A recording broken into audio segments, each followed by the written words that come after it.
Hello once again, and welcome to Written by the Rest, the podcast that shows people how horrible it will be to exist before 1975. I'm here once again with my partner in crime and YouTuber, Sam Nicholson. Hello. Welcome. So Sam, we learned last episode about Fletcher Christian and his part in leading the mutiny of the Bounty. So Sam, so far, what do you think? Who would you be siding with so far then? What sounds appealing to you? Are you hashtag Team Bligh or hashtag Team Christian? I think I'm probably hashtag Team Christian at the minute. Oh, really? Go on. Yeah, I don't know why. I've kind of just picked one, to be completely honest. Yeah, you like the idea of getting yourself to a tropical island? Yeah, I think if I was in that situation, it would be... I certainly wouldn't want to be on the ship. No, yeah, reasonable. You know? Well, yes, so they ended up on a 23-foot launch. Yes. Yeah, 23-foot launch. I said it was a schooner in the last episode. It wasn't a schooner. I don't know where the hell I got that from. But yeah, so today what we're going to do is we're going to look at what happened next, and we're going to talk about the birth of Pitcairn as a colony. So, William Bligh and his 18 crew members left adrift on the 23-foot launch, not the schooner. But look, you know, we're going to skip a lot of story here. It's worth mentioning. Like, the journey of Bligh and his way home was actually quite interesting. Yeah. But I'll be honest with you, that's not what we're here to talk about today. No, we want the juicy stuff, don't we? We want the juicy stuff. We want Pitcairn, we want Christian, and, you know, what happened next there. So that's fine. So, basically, you know, spoiler alert, but they found their way home. So Bligh ended up with his crew, what was left of his crew, and they ended up in Timor, or modern day Timor. It was called something different, I think, back then. They ended up in Timor. He did, like I say, lost a few men on the way, unfortunately. I think they ended up landing on an island where they got attacked by the locals. Right. And a few people just ended up, unfortunately, dying from the journey. Okay. But look, give the guy his due. He travelled 3,000 odd miles with nothing but a pocket full of dreams. Yeah, he did okay. He did well. I'll give him his dues there. Now, Christian's trip altogether was a little bit more haphazard. So, he didn't really plan that far ahead, I imagine. Right, yeah. It makes sense. He probably didn't think it'd work. You wouldn't think you'd get that far. You're like, I'm going to mutiny. It's like Obama running for president. He's like, what the fuck do I do now? What do I do now? So he got his ship. Obviously, he kicked Bligh off it. And he was left with a crew of about 18 crew members, 18 mutineers. Okay. Not all of them necessarily voluntary. I think they ended up keeping back about 4 that were actually with Bligh, but they needed their expertise and their skills. Right, so prisoners, effectively. Pretty much, yeah. The problem is, though, mutineers were, like I say, the British were very tough on mutineers anyway. These people actually did end up, I think, still getting punished. They went to trial. I don't think they got hung or they got killed or anything like that. But yeah, not ideal. No, it's not what you wanted. I didn't even want to be here. Yeah, I didn't even want to be here. So what they did next is they headed back to Tahiti. Sure. They headed back to Tahiti. Christian and the crew stayed there for a little while. Obviously, assuming they did get home and get back to Britain, it's going to be a long time before they even get tracked again. He actually married a chief's daughter. Okay. Christian did, but as you do. Yeah, why not? Married himself a chief's daughter. And I think at that point, that's when they kind of realised that really they can't stay here. They need to kind of set sail again. Yes. So on the 16th of June 1789, they began and they set sail again. Because presumably at some point more British Navy would come to Tahiti and find them, right? Yes, in fact, again, spoiler alert, but that does happen. And when Bligh gets back, it's one of the first things he does is he says, like, we need to get these guys. It's not an unreasonable thing to do, is it, if you're being mutineered on? If you kicked me off my boat, I'd be like, no, I'm getting my boat back. I'm going to get another boat. I'm going to go and find my boat. I'm going to go to the British and get myself a boat, and I'm going to hunt you down. But yeah, so initially he did actually drop off some of the crew at Tahiti. Some of them wanted to stay there. Okay. For whatever reason. I imagine that, like I say, some of them did take up partners, so they had wives, and I think some of them even ended up having kids. Okay. So I think it was safe to say someone make a life. Yeah, make a life. And I don't know if they'd know that would be like an issue ultimately. You'd think they would, but yeah, it's not. Yeah. Mutinies were, like I say, few and far between anyway. Yeah, there isn't really a handbook for it, is there? No, not really, no. My first mutiny. Yeah, they didn't have the book, My First Mutiny. The Anarchist's Guide to Mutinies. But all said and done, there were 9 mutineers, bounty mutineers left. What they ended up doing is they convinced some Tahitians to join them. Right. There are a few stories about how this went on.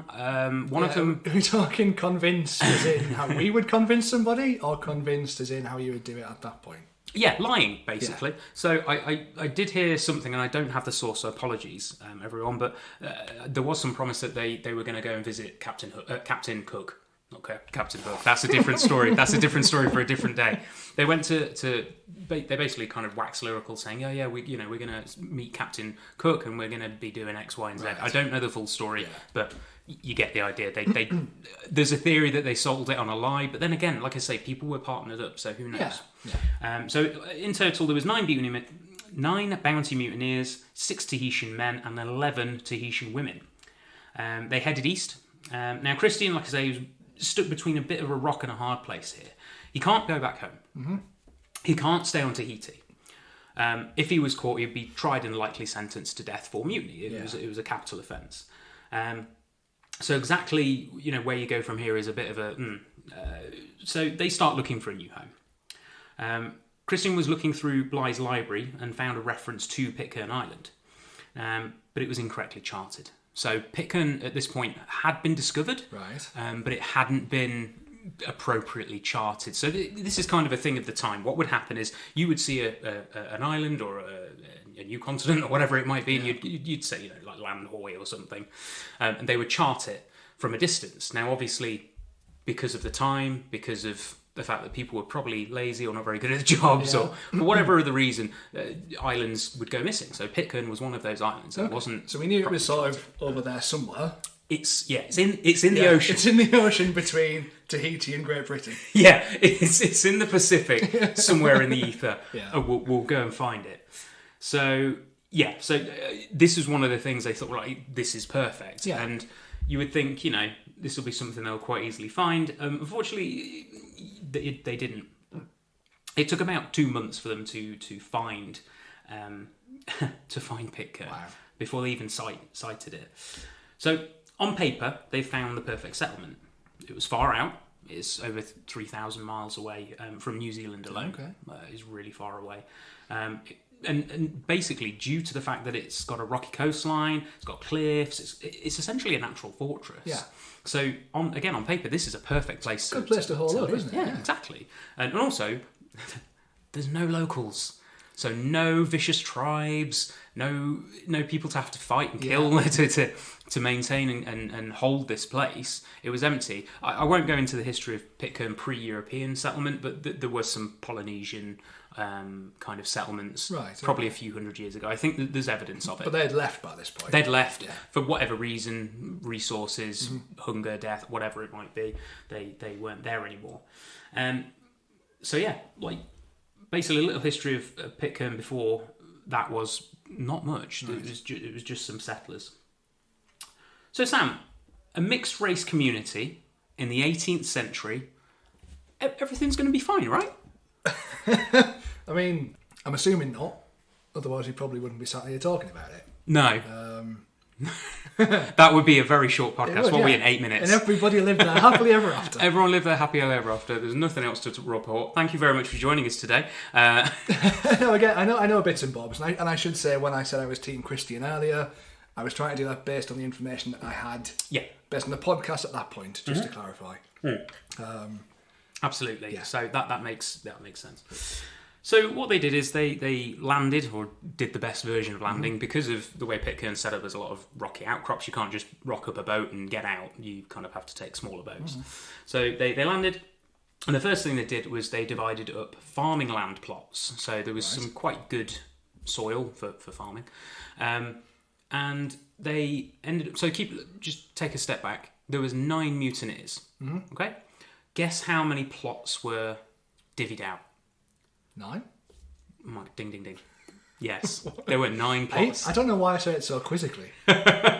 So, there was 9 plots for them to work. And as you guessed it, the Tahitians got absolutely 0.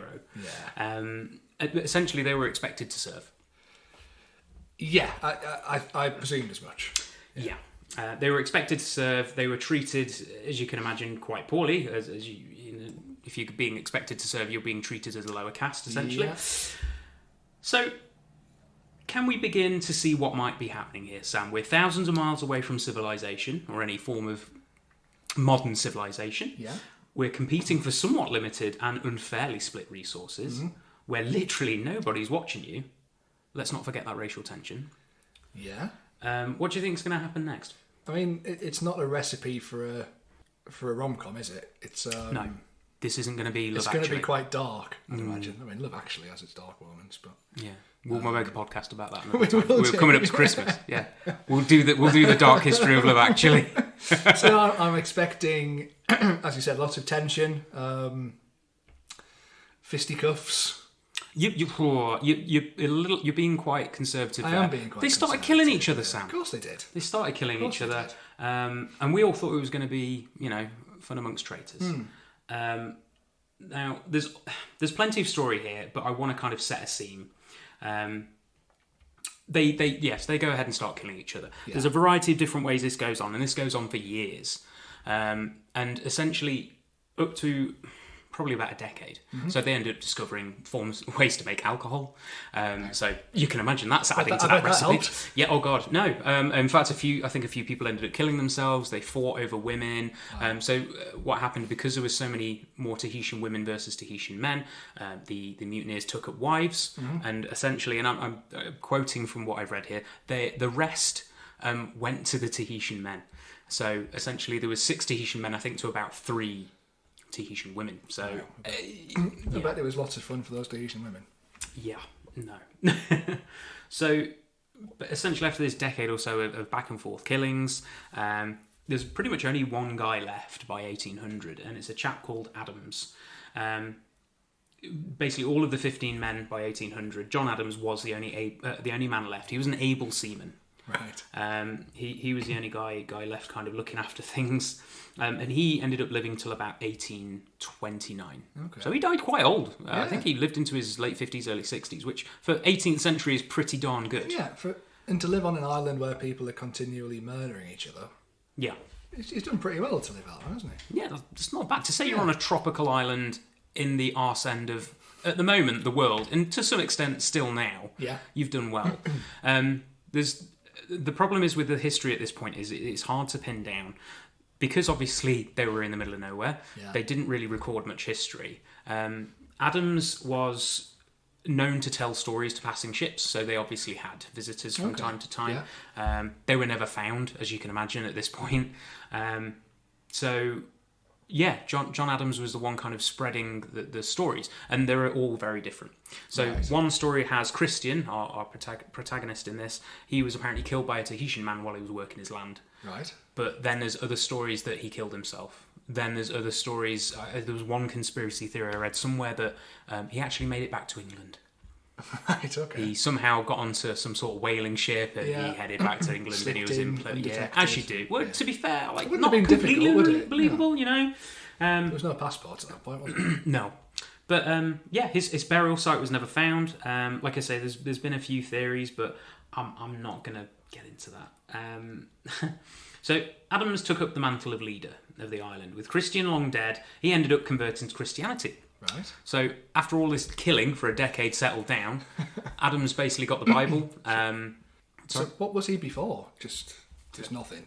I mean, he might have been a Christian, but you know, like me and you are Christians. Yeah, like Christmas Christians. Christian, yeah. So they ended up kind of converting obviously Tahitians might have been Christians actually. Europeans typically brought not sure brought religion, and that's kind of how he. And again, I'm sticking to the story a bit here. That's kind of how he brought peace to the island. It was pretty much him. There's nobody else left. No, it was just him and a bunch of kids. I've got it written down somewhere, but it was just him left. Because, like I say, he took up that mantle.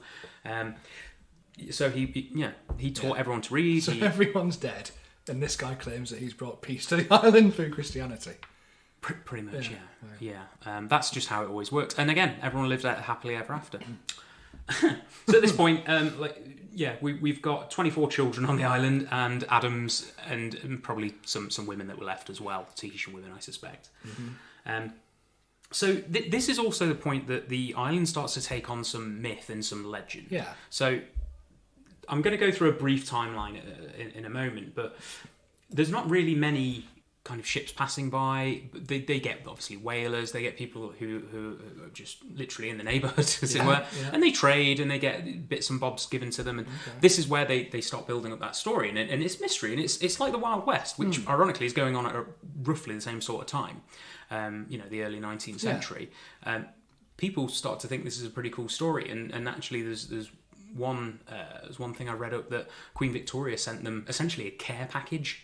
Keep in mind, they were mutineers 20 odd years before this. I mean, did they know that they were the mutineers on the island? Did they know the link? Yeah. So again, I'm skipping here, but pretty much they got let off the hook. Right. In the end, there was no point in this. Was many years later. Again, we were fighting the French. So 19th century, so we had bigger fish to fry. We were busy. We had India. We had an empire to maintain. Sam, we can't be atrocities to commit. We had atrocities to commit elsewhere. Thank you very much. We don't have time for an island full of 24 kids and we've got a slave trade to run. Yeah. So there's a big story to tell here. The people took it in, like the stories of the cowboys and Indians happening the same sort of time. What I'm going to do now is I'm going to do a little bit of a kind of timeline. There's lots of stuff going on. Yeah. Like, for example, the colonists actually leave at one point. I think they go to Norfolk Island, then they come back, then they leave again, then they come back again. There was another shipwreck that went on the island. Right. Like, there's lots of stuff, and I'd implore anyone to please read into this, but this is not what we're here for. It is this. So I'm going to whistle-stop tour time. Yeah, I'm going to do a bit of a whistle-stop tour, do some times here. So... let's skip ahead. So John Adams dies in 1829. Okay. Obviously, we've got descendants now. We've got a functioning society, as it were. Everyone's going to get probably horribly inbred at some point, but we'll touch on that later. Around the end of the 19th century, we end up getting Seventh-day Adventists. Right. They're a branch of Christianity. Do you know anything about Seventh-day? I don't. There used to actually be a church where I lived in Bulwell. Right, okay. I used to live in Nottingham, Bulwell. Are they one of the weird ones, or are they one of the okay ones? Think best way to describe them is they are the end of the world type Christianity. So quite weird. Kind of weird, yeah. I'd say that there are worse ones out there. I don't think they're very culty. I could be right. I don't know a lot about them, to be honest. All I know is that they're a branch of Christianity. I think they started in the US, apocalypse cults. Right. Like I said, they've got a reasonable following. John Kellogg was famously a member. You know John Kellogg, the guy who hated people touching themselves? Yeah. Yeah, that guy fucking loved the Adventists. What a surprise. There you go. Yeah, so, John Kellogg hated people touching their genitals, loved Seventh-day Adventists. 1914, the Panama Canal opened. So this increased visitors further to the island, as you can imagine. It's a bit of a stop-off for the islands, and this is another way they ended up building up trade as well. Okay. So they started exchanging souvenirs, exchanging goods that they could build, because they had breadfruit, remember? Yeah. So they had breadfruit to exchange. They were farming. They had, and again, they had the story as well. So they were trading stories, and this helped kind of maintain their economy to some extent. And things like building souvenirs is something they do literally to this day. Wow. Okay. So if ships come by, they'll build like little copies of the Bounty made out of banana leaves or something. It's a way they make money to this day. So you can see here, there's now a little more about the world that began to view Pitcairn as well. And again, their legend continues to grow. Like we've talked about it already, but movies were made, plays were made. It was talked about on radio, all sorts of things. So the stage is set. They're isolated. They have a legend, a story on their side, and they're God-fearing folk. Basically no crime rate, and they're pretty comfortable managing their own affairs. I mean, it's kind of... It sounds like the beginning of a Stephen King book. That's kind of how messed up it is to think about. Yeah. Because they're under nobody's authority, aren't they? No. Well, they fall under... They become a British dependency, I think about 1850. I might have that date wrong, but they become a British dependency. That's obviously... I assume it's communicated to them. I don't know if they got a letter. Possibly, yeah. Someone just came up and just went, yeah, this is ours now. But you can do what you want. So they have loose followings of things like British law. Yeah. But again, we'll find out later. Did they use the pound? I don't think so. You know what? I don't know. The Pitcairnian dollar? I bet it's dollars or something. I bet it's dollars. I wouldn't be surprised with the area. But yeah, no, they again, I won't go into too much detail, but like again, as they develop and they become a little bit more of a modern nation, they end up selling stamps. That's a really good way that they make money. Nice. silly things they do. Playing cards with the Pitcairn Islands on. Yeah, like that. But funnily enough, things like the stamps, for example, like stamp collectors, especially in the 19th and late 19th, early 20th century, when people were sending letters, pretty good collector's item. Yeah, I bet. Yeah, so that's pretty much kind of brought us up to modern day. Again, there's stuff that's happened before that, but we're kind of setting a stage here.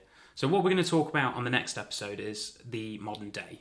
And what we're going to do is we're going to start from the year 1999, all the way back in the 90s, Sam. Very modern. Very modern. And yeah, we're going to start talking about essentially the unearthing of the crimes of the Pitcairn Islands. Yeah. I know a little bit about this. Yeah. Buckle up. Yeah. A hell of a ride. Sam, do you have any pluggables? I do have a pluggable. Once again, my YouTube channel, Sammy Shares. I've actually got a new video talking about ancient apocalypse and how it's so full of shit at the minute, so check that out. That sounds good. I've seen it already. It's very entertaining, and it is very full of shit. Not your video. Yeah, not the video. The show. Yeah. I'll always tell you if your videos are full of shit. I expect nothing less. Well, thanks very much for having us. I'm Paul Watson, your host, with my partner in crime, Sam Nicholson, and we will see you next time.